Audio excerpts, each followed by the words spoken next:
శ్రీహరికోటకి కూతవేటు దూరంలో ఉన్న కొరిడి కానీ వేర్నాడు ప్రాంతానికి కనీస రోడ్డు సౌకర్యం లేదు. మేము ఆ ప్రాంతానికి వెళ్ళాం సార్. ఈవెన్ మేము వెళ్ళడం కూడా చాలా ఇబ్బంది అయింది.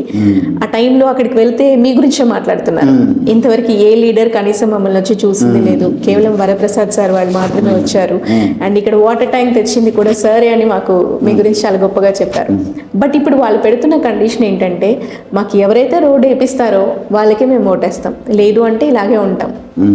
ఆ సమస్యని ఎప్పుడు క్లియర్ చేస్తారు? అమ్మ, మీరు బాగా మంచి సర్వే చేస్తున్నారు. I'm so happy.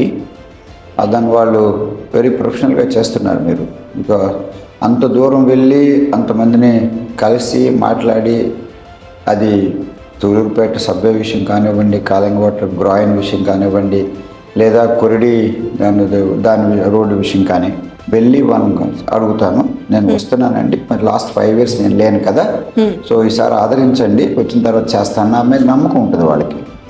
So yes, so I will see that.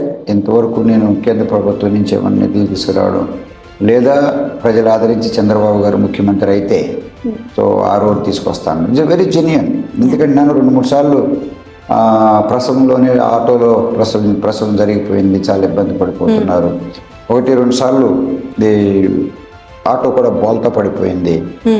So అందుకని రోడ్ ఈజ్ ఎ మస్ట్.